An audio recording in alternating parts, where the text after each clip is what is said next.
me dis pas en quoi consiste l'émission, c'est juste des questions Pas du interview tout. normales quoi. Non. On y va, genre, C'est en allemand. C'est parti. Ouais, C'est bon. super, Allez, c'est bon. Merci, Non, un mais- beau moment d'antenne.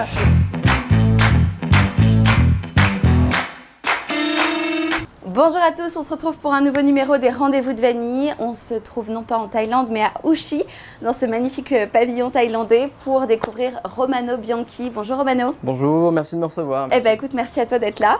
On est au milieu du pollen, on est plutôt bien. Hein. On est très bien, on est préparé, on a pris les mouchoirs, on a pris les antihistaminiques, on a tout pris, on est tout va bien. Donc on va surtout parler de ton album, ton premier album solo qui s'appelle Fringale, qui est sorti cet hiver. Oui, exactement, ouais, c'est vrai, le 11 février. J'ai Non, dit des bêtises. non, c'est pour l'instant Ah non, mais tout tu va sais, bien. tu sais quand t'as pas de fiche, tu peux très vite dire une bêtise, hein, tu me reprends. Non, hein. tout va bien. Pour l'instant, ça va. C'est bon. J'ai cru que tu t'étais trompé, mais tout va bien. Non, ça va. Fringale, j'ai dit le bon mot. Fringale. La date février, donc hiver. Absolument. On s'était déjà rencontrés en radio pour parler de ton single Sentiment d'absence. On va en parler dans un instant. Avant, on va parler de toi. Parce que la musique, tu l'as pas débuté avec ce premier album. Avant, tu travaillais en groupe. Et tu es parti pour une carrière solo, pourquoi ? Absolument, j'ai joué dans pas mal de groupes genevois, dont Magic and Naked, La Cabane de Baldwin et les Rebels of Tijuana. Ouais. Et en fait, le bassiste de Magic and Naked, il se trouve qu'il joue avec L'Éclair, un groupe qui tourne énormément, qui est un super groupe d'ailleurs. Et en fait, ce qui m'a laissé pas mal de temps pour moi, et je me suis dit, bon, j'ai plein de chansons, j'ai plein de choses à faire. J'ai voulu passer au français. Parce que voilà, c'était plus simple pour moi d'écrire en français. Parce que normalement, tu es plutôt orienté Shakespeare, anglais. Exactement, je suis très Shakespeare. Pourquoi non, je trouve que la sonorité anglaise, pour le chant, anglophone, sonne toujours mieux. Ouais. Mais malheureusement, je tournais un peu en rond avec l'anglais, vu que je maîtrise pas parfaitement cette langue. Enfin, en tout cas pas autant que le français. Ouais. Et du coup, voilà, je me suis dit, essayons le français. Puis ça m'a demandé pas mal de travail, parce que c'est pas si facile le français. Ça peut vite sonner un peu guimauve. Ouais. Je sais pas, j'ai pas d'autres adjectifs là qui me viennent, mais voilà. Et du coup, je suis passé au français. J'ai réservé un petit chalet derrière le Salève qui s'appelle Le Gatillon. Ça, c'est énorme pour donner rendez-vous aux artistes. Exactement. Et à la créativité, à l'inspiration. Exactement, voilà, la créativité. On a fait une semaine avec, je pense, une vingtaine de personnes, amis qui sont venus. Ils sont tous venus apporter leur petit grain de sel, un petit overdub de guitare, une petite. Un petit sifflement, un banjo, tout ça, c'était très chouette. Et c'est comme ça que tu as écrit cet album ? Je l'avais déjà écrit en amont. D'accord. Et j'ai envoyé des démos à tous mes amis, je leur ai dit rajoutez ce que vous voulez, et tout le monde est venu comme ça. Voilà. J'aime bien justement des fois laisser des compositions aux autres et voir ce qu'ils en font. Et souvent, c'est des choses assez. Il y a des choses très chouettes qui en sortent. Souvent, j'aime bien que les gens arrivent et fassent juste une prise et garder cette spontanéité de la prise. Souvent, ça peut donner des choses assez intéressantes. Tu le présenterais comment, cet album ? C'est un album assez hétéroclite, je dirais, parce que c'est des chansons que je garde depuis un certain moment, donc pour la plupart. Il y a des chansons que j'ai écrites il y a 3-4 ans et d'autres que j'ai écrites il y a 1 an, juste avant l'album. Il s'en est passé des choses depuis. Et il s'est passé énormément de choses depuis. Donc c'est un album déjà, je définirais comme ça. Il n'est pas marqué par le Covid, j'espère en tout cas. J'espère vraiment pas. Même s'il a été fait en septembre 2020, donc pendant la pandémie, mais les chansons avaient été écrites avant. Donc, et c'est pas un album lo-fi dans une chambre seule de quelqu'un qui fait. Voilà, c'est pas un album dépressif de Covid comme on en a entendu trop. Et même si ça peut être un album un peu dépressif, c'est souvent il y a la mélancolie. La mélancolie, il y en a, voilà. Mais beaucoup d'ironie. Pas mal d'ironie, toujours, ouais, toujours. Non, il faut garder, je trouve, un peu d'humour. Ça transpire pas non plus l'humour, contrairement à moi dans la vie, j'aime bien aller vers l'ironie et l'humour, mais c'est vrai que ce que je fais musicalement, j'essaie quand même de le prendre avec un peu de sérieux, même si dans les textes, des fois, il y a un peu de moi qui ressort. C'est ça, au premier abord, si on écoute ton album, on va pas dire qu'il y a beaucoup d'ironie. C'est pas le truc le plus drôle du monde, effectivement. C'est en découvrant notamment tes clips. Ouais, là, on peut s'amuser, ouais, exactement. C'est notamment le clip de Sentiment d'absence. Absolument. Qui est donc dessiné et on découvre des personnages avec des lunettes Nebit. Voilà, le Nebit, l'obsession, voilà. Et pourquoi ? Non, c'est un clip que j'ai fait avec... To Beat continuait dans To Beat, on a fini avec ce jeu de mots qui est attribué d'ailleurs à Leonard Felder, celui qui a dessiné le clip. Et on avait envie de faire vraiment quelque chose, d'aller vers ce qui nous plaisait le plus. Et on s'est retrouvés un soir. Le Nebit, l'obsession du Nebit. C'est vraiment la seule chose qui nous fait rire. Il n'y a pas d'autre chose qui nous fait... Mais c'est vrai que c'est efficace. Hein. Voilà, on s'est retrouvés un soir, on a bu une ou deux bières et puis on a parlé de ce qui nous faisait rire. Et on se trouvait que l'idée d'avoir un personnage dans un clip qui a une idée obsessionnelle. Parce qu'en fait, voilà, l'histoire du clip, c'est quelqu'un qui dessine un ébit sur une affiche. Et après, cette espèce de bêtise qu'il a faite le poursuit partout et il voit son ébit partout. Et à quel moment vous vous êtes dit, ou tu t'es dit, ce clip va vraiment convenir à ce sentiment d'absence? Tout est pensé, tout est imaginé, c'est des mois de recherche sur... on a essayé plein de choses, la moustache d'Hitler, tout ça, on a tout essayé, mais le nébit, c'était vraiment ce qui marchait le mieux à l'image. Encore une fois, assez spontané, je trouve que c'est des choses qu'il faut que ça sorte, faut que ça nous plaise, en tout cas, faut que ça nous fasse rire sur le moment, et puis en fait, souvent, c'est ce qui donne je trouve les résultats les plus convaincants. S'en est tapé des bains, un maté les nuages, un visage où une étoile, dans la nuit nous sépare. Je n'ai pas pris le temps d'aimer, ces moments n'ont pas pris semblant de faux, la compagnie du temps est un échafaud.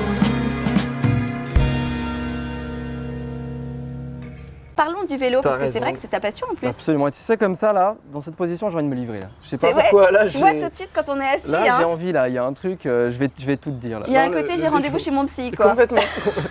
D'ailleurs, est-ce que tu as un psy? Non, j'ai jamais de psy. C'est la musique, finalement, ton psy. C'est tellement ça. À part ça, ceci dit, pour de vrai, il y a un côté un peu, ça fait du bien d'écrire, quoi. Ouais. C'est vrai. Oui, c'est vrai, thérapeutique. Ça, et pour y revenir à ta première question, le vélo aussi, qui a aussi un côté un peu... Tu rentres un peu en transe, tu fais tu te défoules. Tu fais tes 4 heures, tu réfléchis à rien, tu es là sous le cagnard et puis tu fais une fringale et puis tu n'arrives pas à rentrer à la maison, tu crèves et puis tu pleures sur ton vélo, ça fait du bien quoi, il y a un truc un peu... Donc tu fais partie de ceux qu'on croise en vélo qui ont la combi intégrale? Jambes rasées, combi intégrale, tout. J'ai failli venir en vélo aujourd'hui d'ailleurs là, depuis Genève, Genève. Ouais, je te jure. Et je me suis dit, hein. est-ce que... Non mais c'était même pas ça, c'était plutôt... Est-ce que c'est vraiment classe tu vois, arriver, pour une interview, ouais. Assurément oui.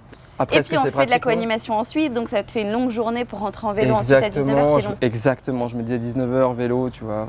C'est écolo, mais le train c'est bien aussi. C'est aussi cool, ouais.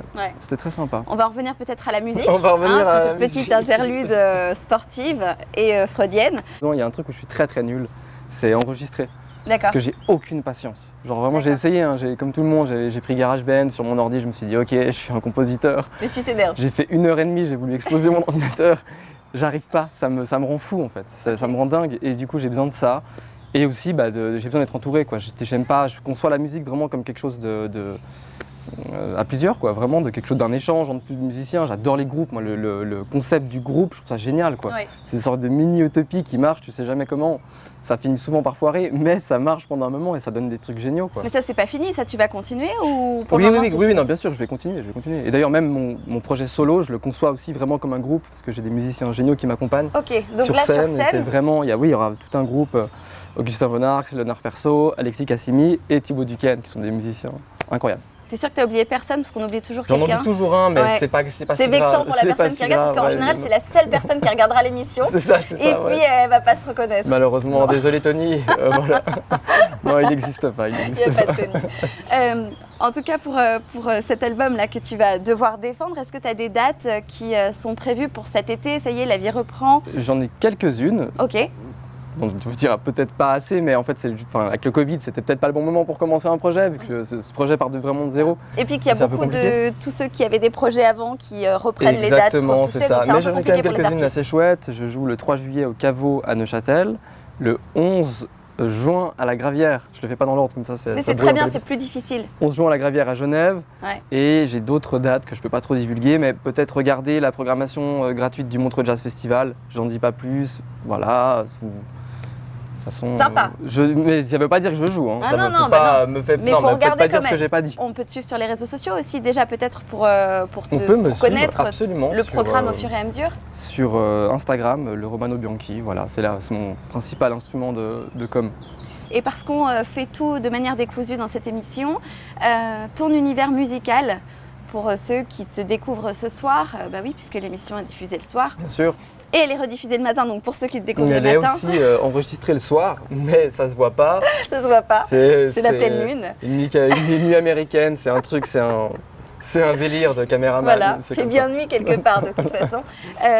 Ton univers musical, parce qu'il est bien à toi, il est particulier, on te présente souvent comme un artiste qui fait du chanter-parler sur cet album. Tu as dû le voir. Pourquoi pas? Oui, j'ai dû le voir, oui, absolument. Du coup, tu présenterais comment ta musique?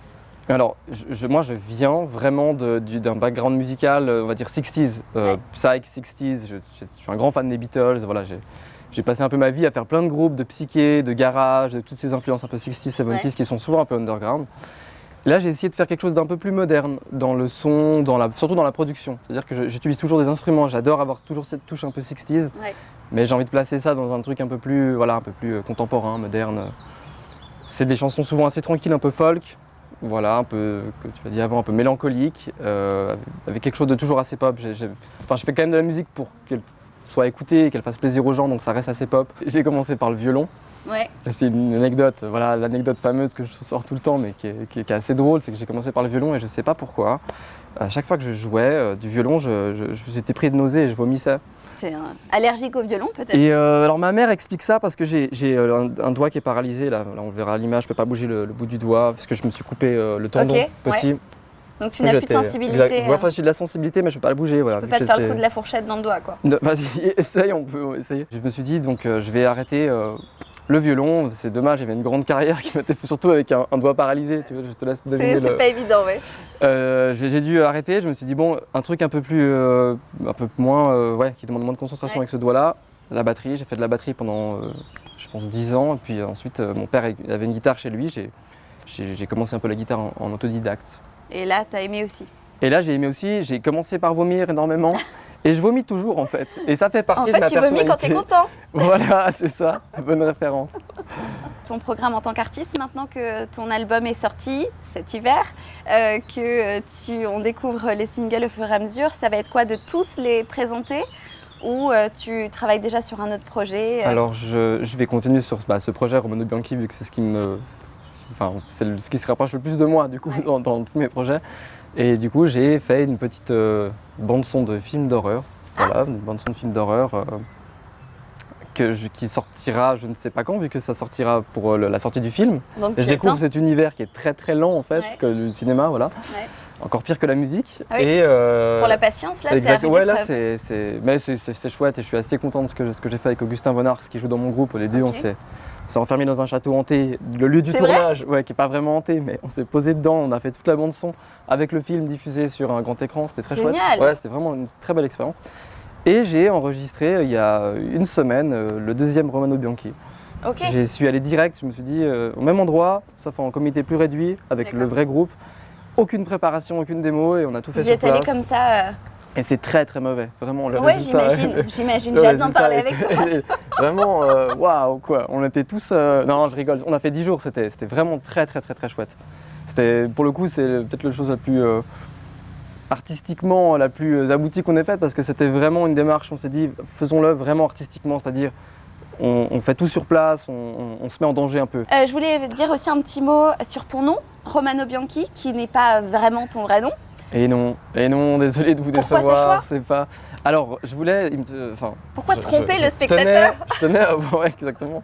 Je tenais à avoir un nom ringard des 70s, d'un chanteur italien des 70s. Quoi. Bravo, c'est réussi. Et voilà, c'est tout. C'est tout. Non, oui, en fait, vraiment, il y a un côté, j'adore la chanson italienne, genre 60s, 70s. Je suis un grand fan de genre Tozzi, Battisti, tous ces chanteurs. Et ma mère est sicilienne. Mon deuxième nom, c'est Di Guardo. Ouais. Du coup, j'ai choisi Bianchi. Voilà. Ok, c'est logique. Voilà, exactement. Bianchi, c'est une marque de vélo. Ah, marque de vélo. Voilà, tout s'explique, voilà. Et Bianchi, c'est une marque de vélo qui a une couleur qui s'appelle le Bianchi Céleste, qui est la couleur de mon premier album en fait. J'ai repris exactement, j'aurais volé exactement là. Donc vraiment un énorme amour pour le vélo. Voilà, quoi. exactement. Et je voulais pas que cet amour se ressente sur la musique, il n'y a aucune allusion au vélo. Ouais. Mais voilà, dans le nom, je trouvais ça assez chouette et je trouve que ça sonne bien. C'est le moment de malaise de l'émission, du coup, parce que je vais broder et... Tu sais, on n'était déjà pas très bien partis. Hein. Ouais, c'est ça. C'est dans la boîte. Namasté, merci beaucoup. Très très beau moment de silence.